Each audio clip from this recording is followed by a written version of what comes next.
الحمد لله وكفى وسلام على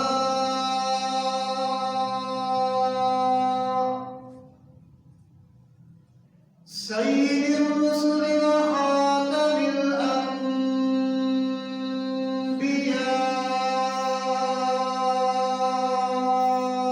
الأنبياء صلى الله عليه وعلى آله وأصحابه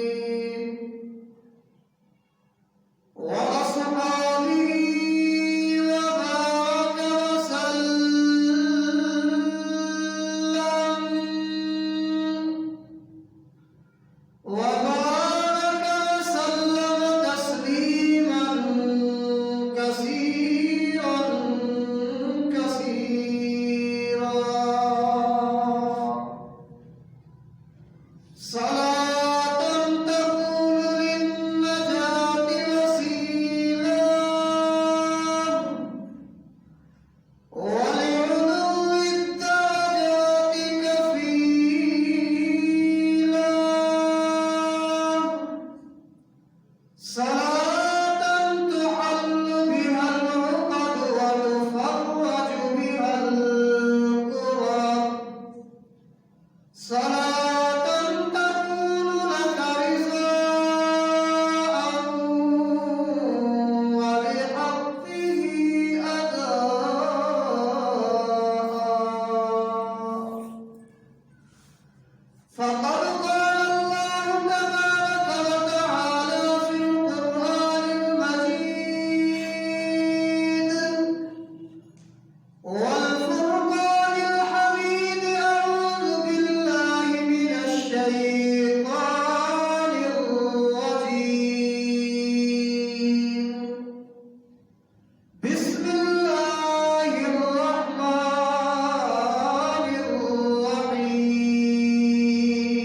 الرحيم والذي جاء بالصدق وصدق به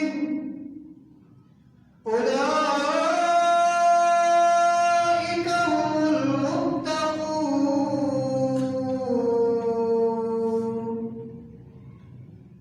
قال تعالى في مقام آخر وما لأحد عنده من نعمة تجزى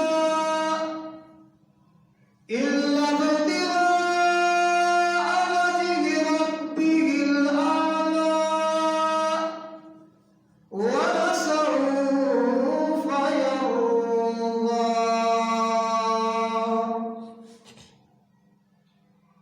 قال النبي صلى الله عليه وسلم أرحم أمتي بأمتي أبو بكر وأشدهم في أمر الله عمر وأصدقهم حياء عثمان وأقصاهم علي رضوان الله تعالى عليهم أجمعين قال النبي صلى الله عليه وسلم رحم الله أبا بكر حملني إلى دار الهجرة وزوجني ابنته وآواني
بابرکات پہ تحفہ درود و سلام پڑھ لیجیے.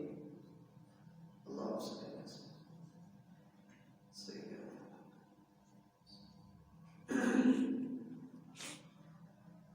اللہ تبارک و تعالی کی بے انتہا حمد و توصیف. سرور کائنات مفخر موجودات رحمت للعالمین مراد للمشتاقین امام الانبیاء والمرسلین حبیب کبریا احمد مجتبی حضرت محمد رسول اللہ صلی اللہ علیہ وسلم کی ذات بابرکات پہ تحفہ درود و سلام پڑھنے اور بھیجنے کے بعد محترم دوستوں، بزرگوں، مکرم نوجوان ساتھیوں، قابل سب تعظیم سبھی کرام، میری محترمہ موقرہ اور محترمہ اسلامی مائیوں اور بہنوں، قرآن مجید فرقان حمید میں سے دو آیات بینہ تلاوت کی اور حضور اکرم صلی اللہ علیہ وسلم کے فرامین طیبہ میں سے بھی دو احادیث مبارکہ پڑھی ہیں. دعا ہے کہ پروردگار عالم اس گناہ گار عاجز کو حق اور سچ بولنے کی توفیق نصیب فرمائے. میرے عرض کرنے کے بعد، آپ حضرات کے سننے کے بعد، اللہ میاں ہم سب کو مل جل کر حق پر، قرآن پر اور حضور علیہ الصلوۃ والسلام کے فرمان پر عمل کرنے کی بھی توفیق نصیب فرمائے. محترم سامعین، عربی اعتبار سے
ذات کو نہیں مانتا تو پھر اسلام کی بنیاد اور اسلام کے محل کی تعمیر بھی ناممکن ہو جاتی ہے۔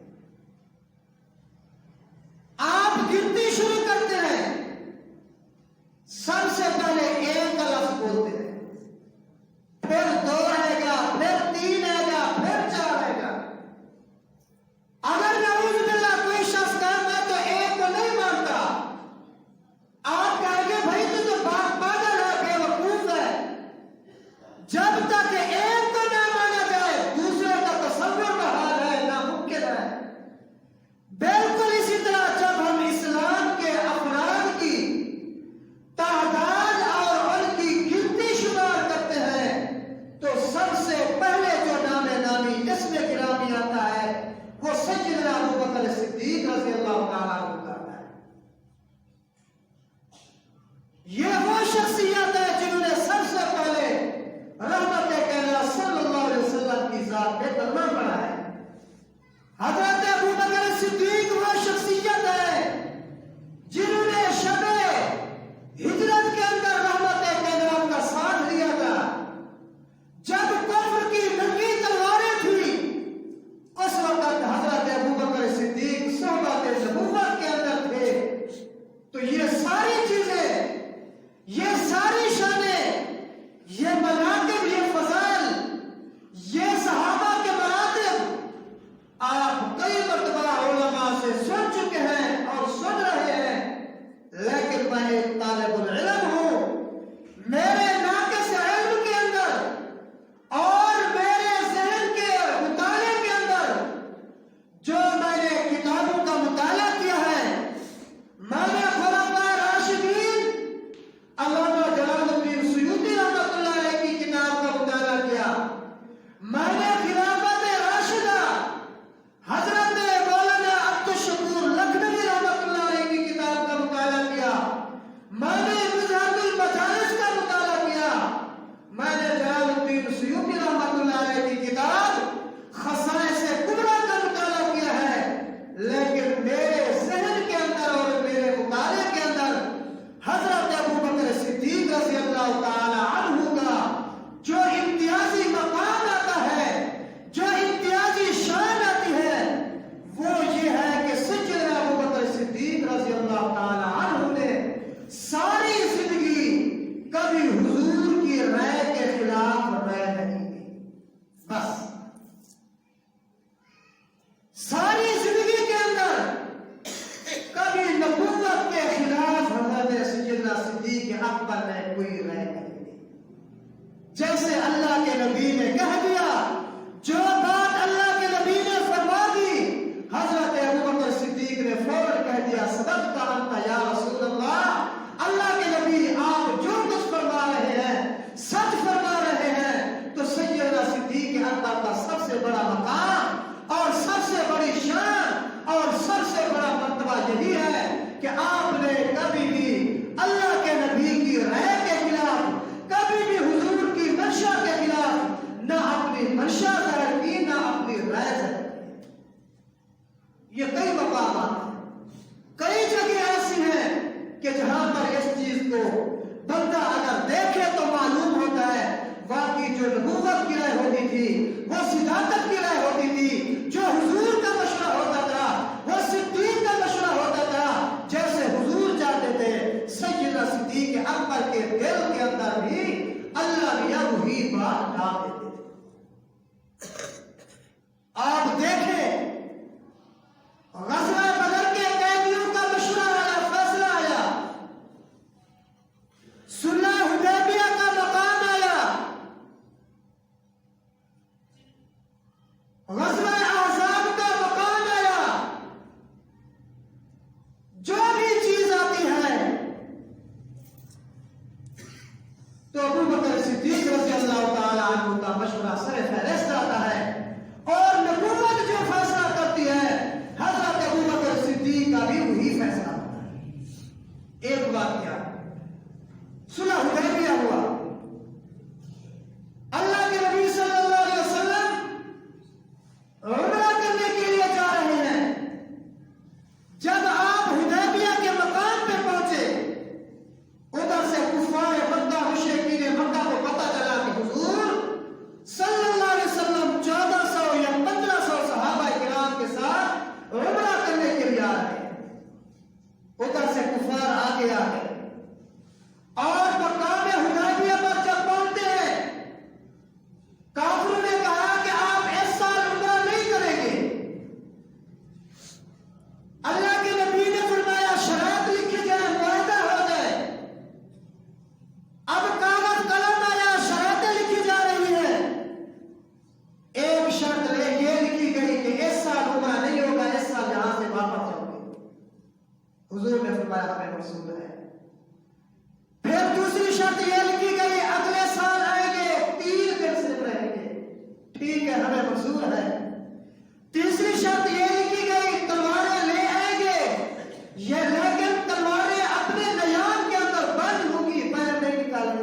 حضور نے فرمایا ہمیں منظور ہے۔ چوتھی شرط لکھی گئی، اگر کوئی ہمارا کافر مسلمانوں کی قید کے اندر آیا فوراً رہا کر دو گے، چھوڑ دو گے، اور اگر تمہارا کوئی مومن ہماری گرفت کے اندر آیا واپس نہیں کریں گے۔ حضور نے فرمایا ہمیں ٹھیک ہے، منظور ہے۔ جب یہ شرط آمنہ کے لال نے قبول کی اور ہمارے طرح کے سامنے امیر عمر بیٹھے ہوئے تھے، فاروق اعظم ایک جلالی صحابی تھے، فوراً کھڑے ہو جاتے ہیں اور کہتے ہیں یا رسول اللہ صلی اللہ علیہ وسلم السنا علی الحق وهم علی الباطل، اللہ کے نبی کیا ہم حق پر نہیں، دشمن جھوٹ پر نہیں، ہم سچے نہیں، کافر جھوٹے نہیں۔ اللہ کے نبی نے فرمایا باقی ہم سچے ہیں، کافر جھوٹے ہیں، ہم حق پہ ہیں، وہ باطل پہ ہیں۔ امیر عمر کہتے ہیں ایک رائے دے رہے ہیں، اللہ کے نبی پھر ایسی ڈھیلی ڈھالی شرطیں کیوں قبول کریں؟ حضرت عمر کی ایک رائے تھی، ایسی ڈھیلی ڈھالی شرطیں کیوں قبول کی؟ رحمت کائنات نے فرمایا عمر تمہاری رائے اپنی جگہ، لیکن خدا اور مصطفیٰ کے رازوں میں، خدا اور مصطفیٰ کی باتوں میں، خدا اور مصطفیٰ کے مشوروں میں تمہیں دخل دینے کی ضرورت نہیں۔ امیر عمر فرماتے ہیں میں نے دور دیکھا حضرت سیدنا ابو بکر صدیق بیٹھے ہوئے تھے، میں نے ابو بکر صدیق کے پاس جا کر یہی شکایت کی، عرض کی ابو بکر یار کیا ہم حق پر نہیں، کافر جھوٹ پر نہیں، کیا ہم سچے نہیں، کافر جھوٹے نہیں؟ حضرت سیدنا ابو بکر صدیق اگرچہ دور بیٹھے ہوئے تھے فوراً کہتے ہیں عمر خدا اور مصطفیٰ کے باتوں میں ہمیں دخل دینے کی ضرورت نہیں۔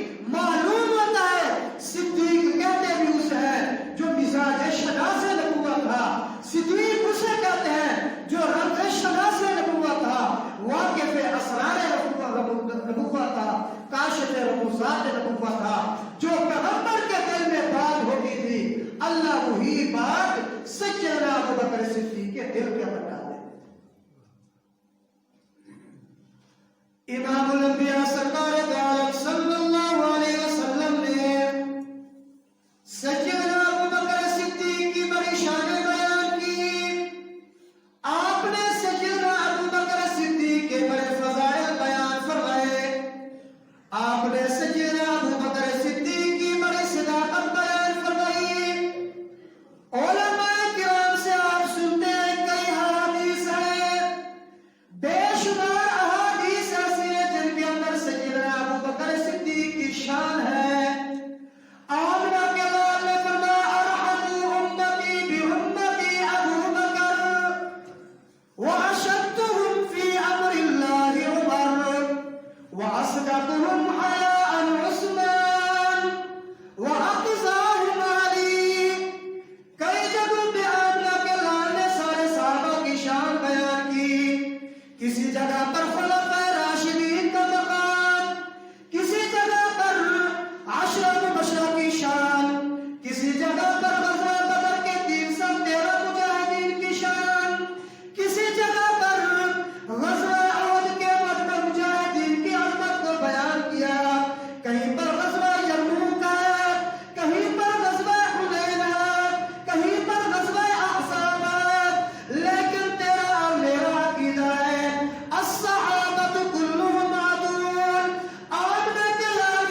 صدیق کا مقام ہے اور ان کی شان ہے.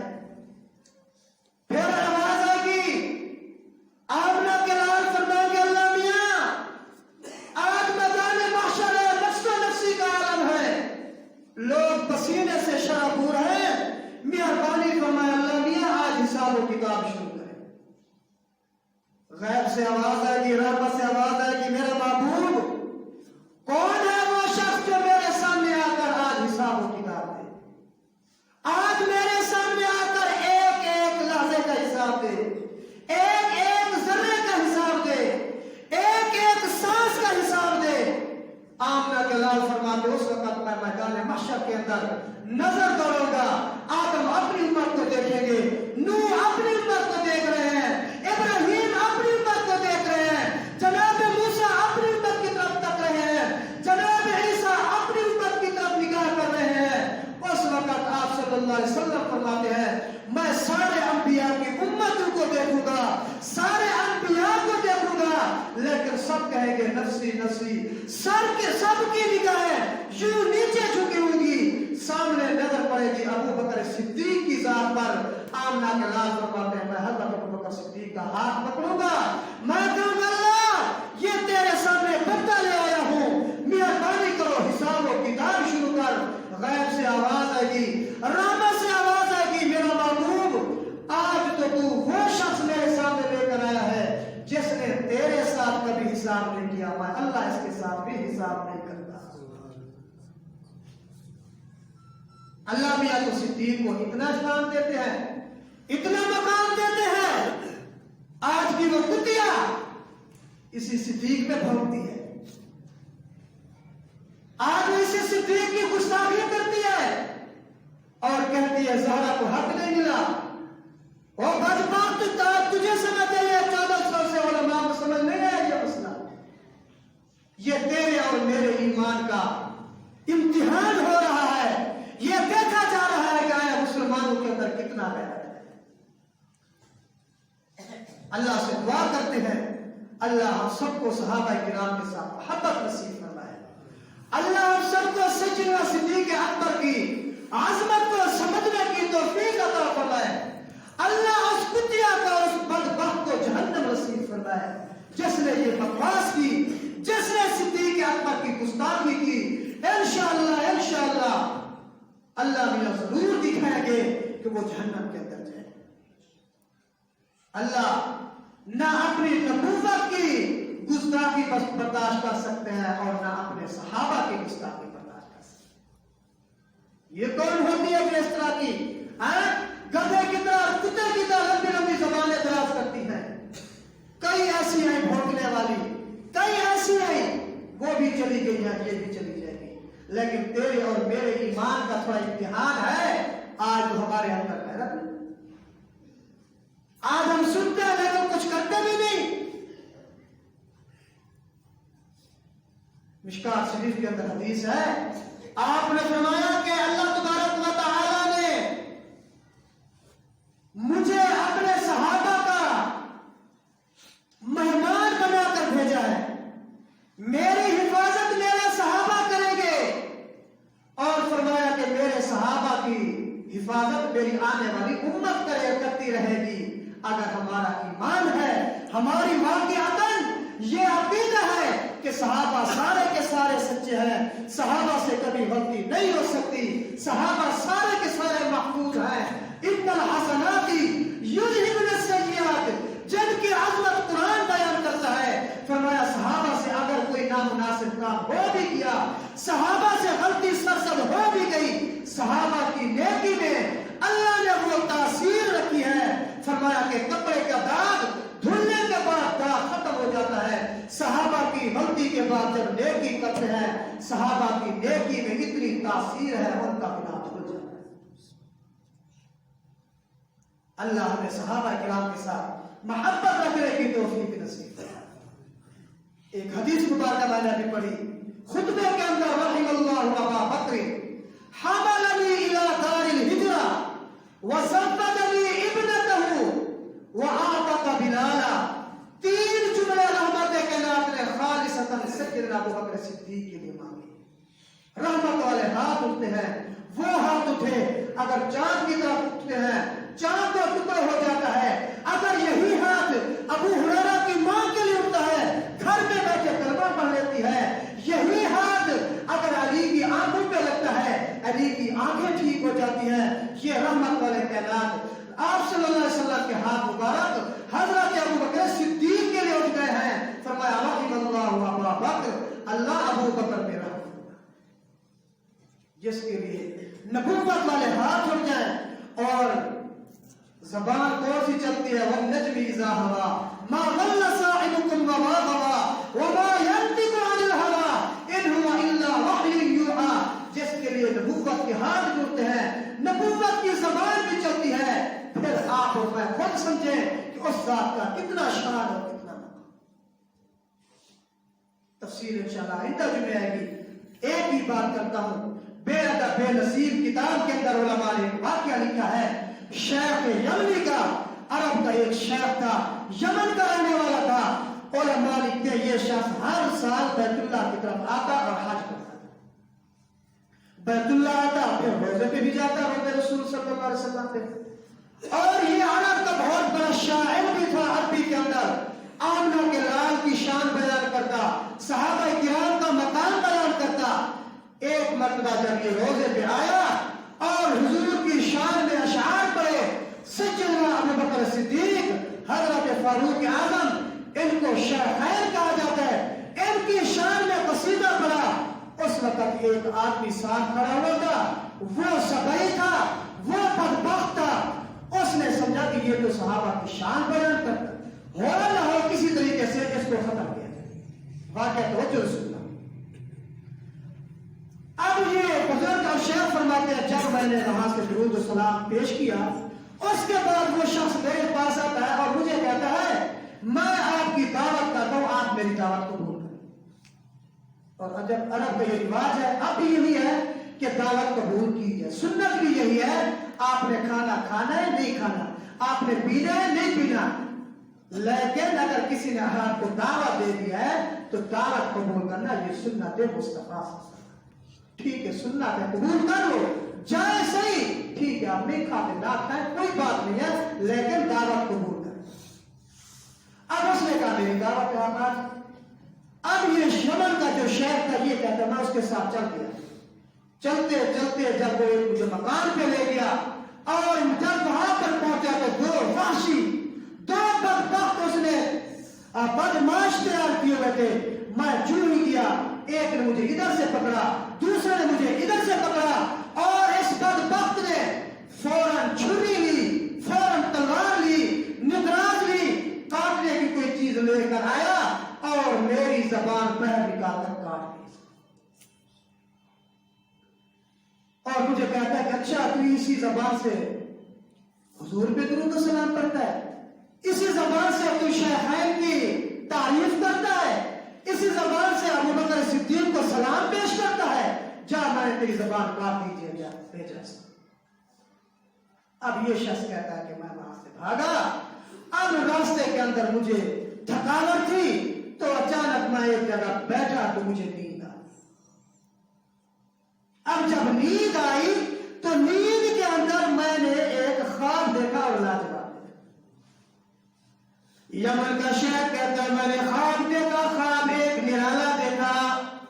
خواب کے اندر دیکھتا ہوں آمنہ کے لال صلی اللہ علیہ وسلم میرے پاس تشریف لے اور حضور اکرم صلی اللہ علیہ وسلم مجھے کہتے ہیں یمن کا شیخ کیوں پریشان ہے؟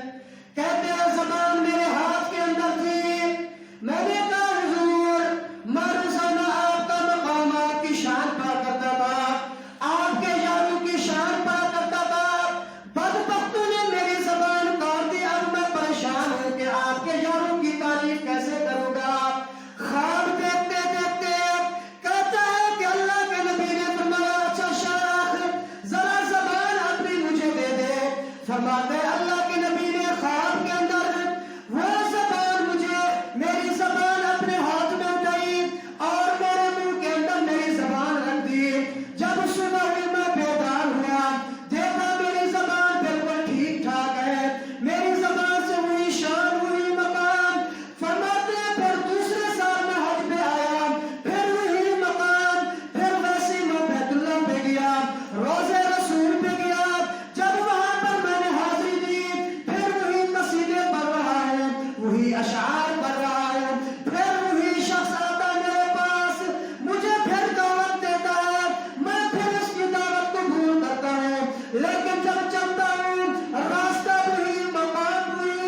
میں نے اپنی آنکھوں سے دیکھا اندر ایک خنزیر بندھا ہوا تھا، ایک خنزیر چل رہا تھا جس کی بری حالت ہو چکی تھی۔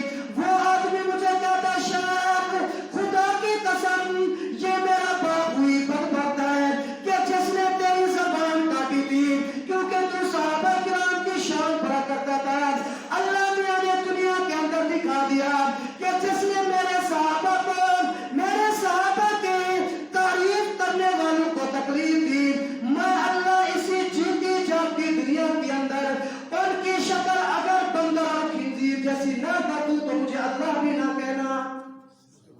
عرب کا شاعر کہتا ہے میں نے اپنی آنکھوں سے دیکھا کہ جس نے ابو بکر صدیق فاروق اعظم کی تعریف برداشت نہیں کی، اللہ نے اس کو کتا اور خنزیر بنا دیا۔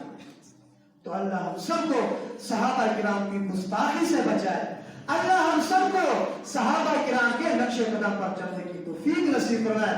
یہ مہینہ جمادی الثانی کا مہینہ، آئندہ جمعہ تفصیل آئے گی۔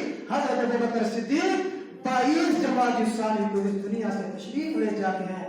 آپ کا مدفن کہاں ہے؟ آپ نے کلمہ کب پڑھا ہے؟ اسلام کے اندر آپ کا کیا مقام ہے؟ قرآن میں آپ کے متعلق کتنی آیات ہیں؟ رسول اللہ صلی اللہ علیہ وسلم کی زبان سے کتنی احادیث ایسی ہیں کہ جن سے حضرت ابو بکر صدیق کا مقام ظاہر ہوتا ہے، ان کی شان ظاہر ہوتی ہے۔ آئندہ جمعہ تفصیل ہوگی۔ اللہ ہم سب کو صحابہ کرام کے نقش قدم پر چلنے کی توفیق نصیب فرمائے۔ تمام صحابہ کرام کو ہم سب کی طرف سے اللہ میاں جزائے خیر عطا فرمائے۔ وآخر دعوانا الحمدللہ رب العالمین۔